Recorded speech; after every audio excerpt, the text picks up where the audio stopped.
Buenas tardes muchachos, espero que se encuentren bien y a continuación espero aclarar algunas de las dudas que manifestaron por la plataforma de Classroom acerca del tema del texto argumentativo. Este tema es una continuación de lo que habíamos terminado trabajando el primer periodo, que era acerca de texto tipo ensayo. El texto tipo ensayo es una forma o una de las maneras de un texto argumentativo. Solo que para cuestiones del trabajo que teníamos pendiente con Luna Caliente, lo vimos desde el punto de vista estructural. O sea, mirar cómo era la estructura para que ustedes pudieran realizar ese ensayo. Con este nuevo contenido lo que vamos a ver es la manera del contenido. O sea, qué contenido debe llevar un texto argumentativo, según los tipos de argumentos que se establecen ahí en el documento. Primero, para aclarar, es bueno saber que como finalidad el texto tipo argumentativo lo que busca es tratar de convencer o persuadir a quien lee el texto de que esos argumentos que allí se dan son ciertos, son correctos, son válidos. Entonces esa es la primera finalidad. Entonces, como finalidad es convencer al lector de lo que allí se dice de acuerdo al tema que se esté trabajando en ese determinado texto argumentativo. Segundo, que debemos tener en cuenta, esa persuasión o ese tratar de convencer al lector se hace mediante algo que se conoce como estrategias de persuasión. Entonces, hay unas estrategias válidas que serían como los tipos de argumentos que se utilizan de acuerdo a lo que se busca. ¿Qué se busca? Tratar de convencer. Recuerden siempre eso es fundamental. Porque por lo general todo texto argumentativo busca o tiene un trasfondo polémico. O sea, va a generar polémica. ¿Por qué? Porque es poner en un mismo texto un pensamiento subjetivo del autor en contra o a favor, según sea el caso, con el pensamiento y los conocimientos de un posible lector. Entonces, se supone que para hacer un texto argumentativo, el tema que sea el eje central de ese texto debe ser polémico, o sea, debe causar diferentes puntos de vista sobre el mismo tema. ¿Para qué? Para contraponer esas ideas, que es lo que se necesita. Como ustedes ya lo saben, a nivel estructural, son tres cosas grandes que deben saber, que son la tesis, que ya la hemos manejado, que son los argumentos o el cuerpo argumentativo del trabajo y la conclusión o cierre del trabajo. Esa parte ya la teníamos clara desde lo que habíamos terminado en el primer periodo. Para estos argumentos, que es en lo que nos debemos detener, se dice que esos argumentos manejan tres características, que son la pertinencia, la validez y la fuerza. La pertinencia es porque los argumentos deben ir dirigidos a esa tesis y a su vez al tema central de lo que se habla en el texto. Porque no podemos estar hablando de las características que le ha dado la Iglesia al nombre de Dios y después estar trabajando sobre las gallinas y cómo ponen los huevos. Es un ejemplo absurdo, pero es así. O sea, lo que busca la pertinencia en los argumentos es que esos argumentos no se desvíen ni de la tesis ni del tema que se está trabajando. Y que no empecemos a mezclar todo con todo, que ocurre muy seguido a la hora de escribir sus propios ensayos sobre todo. La validez. ¿Qué es lo que hace que un argumento sea válido? Directamente es que esas fuentes de autoridad, o lo que llamamos citas, o de donde investigamos, y autores que tenemos como referencia para dar nuestros argumentos, sean, por decirlo de alguna manera, personas autorizadas para hablar de ese tema, debido a sus estudios, a su trayectoria, a su profesión. Entonces, si estamos hablando de un tema como, en este caso vuelvo y lo pongo Dios, muy recurrente sería hablar sobre este tema con un sacerdote, una fuente de autoridad, un sociólogo, o sea, personas que tengan que ver y que sean referentes en el tema que estamos trabajando. Y por último, la fuerza de los argumentos. ¿Con qué va la fuerza de los argumentos? Que los argumentos sean tan sólidos, porque recuerden que lo que vamos es a convencer, sean tan sólidos y tan contundentes que no le den cabida al lector de pensar lo contrario.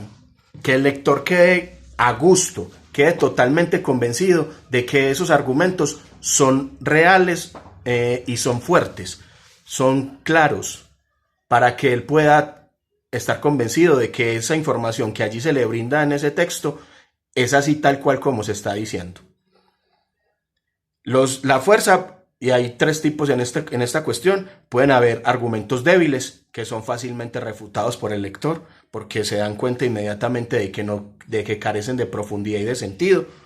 Hay argumentos sólidos, o sea que por la contundencia y por la validez y la pertinencia usted trata de decir sí, es así, o sea, lo convencen claramente.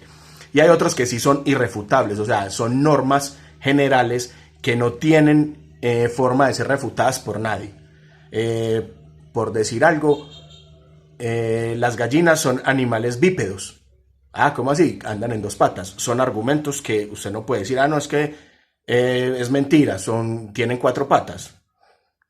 Entonces son argumentos que de por sí ya se sabe que son así, tal cual como son, y no cambian. Entonces un argumento, es que el compuesto del agua es H2O. Entonces, científicamente se ha comprobado que es así y es irrefutable. Hasta el momento, pues, que estamos hablando. Hasta ahí vamos claros. Muchos de ustedes preguntaron por las falacias. No se compliquen con este tema. La falacia es, por decirlo así, sinónimo de mentiras. Solo que en este trabajo argumentativo no lo toman pues como una mentira directa, no, sino que muchos de los escritos se quedan sin argumentos o como parten mucho desde la subjetividad del autor, quieren hacer ver válidos y ciertos argumentos que de pronto no lo son tanto. Y para ello utilizan las falacias. ¿Qué son las falacias? Mentiras argumentativas que el autor utiliza en defensa de esos argumentos, pero que usted como lector debe tener la capacidad investigativa y de pensamiento de ser capaz de identificar estas falacias y contraponer sus argumentos como buen lector.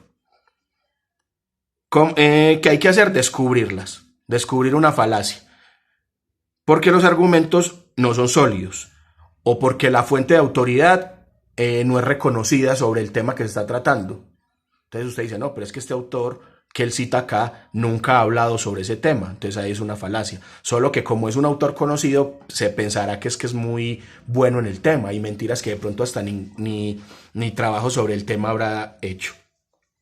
O mirar si esas ideas que el autor está tratando de poner ahí las está poniendo a la fuerza. ¿Qué es a la fuerza?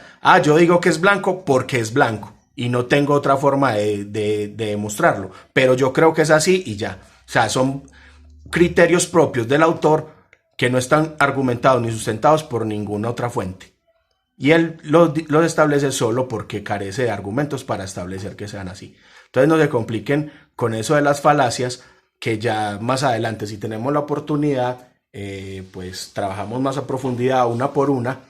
Pero es eso, son pequeñas, en definición, son pequeñas mentiras que uno como lector detecta en ciertos textos argumentativos de aquellos autores que de pronto las bases argumentativas no fueron sólidas y metieron estas llamadas falacias. Espero que haya quedado claro. A partir de este momento subo el video, lo pueden tener ahí. Si sobre el video hay más dudas, quedaron nuevas dudas, me vuelven a informar por favor, porque esto debe quedar claro. Porque después de que monte el video, a su vez voy a montar el texto que debemos leer, que va a ser el texto base para nuestro trabajo. Y este texto se llama El canto de las sirenas, del escritor colombiano William Ospina. Este texto lo vamos a leer, vamos a analizarlo, vamos a mirarlo bien y hacemos el mismo trabajo. Doy unos días para la lectura del texto, ustedes vuelven y plantean sus dudas sobre el texto en la plataforma y yo me volveré a comunicar con ustedes, creo que también mediante video, que es como más práctico, a resolver esas dudas del texto. Y a partir de que ya el texto quede con sus dudas resueltas, entonces ahí ya colocaría el ejercicio de que quedaría como evidencia escrita de lo que vamos a trabajar. Espero se encuentren bien, espero estén cuidándose mucho, cuidando a la familia, cuidando a todos. Como ven, necesito que abran urgentemente las barberías porque estamos mal, pero hay que trabajar, hay que hacerlo. Un abrazo, esperemos vernos pronto y ojalá que este medio y las formas como estamos trabajando no hayan creado como mucho descontrol en ustedes, pero también entiendan un poco que esto es nuevo para todos. Y lo nuevo a veces causa temor, hay que enfrentarlo, pero de a poco, no nos podemos desesperar. Eh, Hay que hacerlo, hay que trabajar porque la idea es salir preparado lo mejor posible y tratar de que cuando lleguemos allá en diciembre a esos grados, eh, veamos que hemos hecho un buen trabajo y que nos sentamos lo mejor posible con ustedes mismos, con sus familias y nosotros como profesores de lo que hicimos. Un abrazo, un beso y hasta la próxima.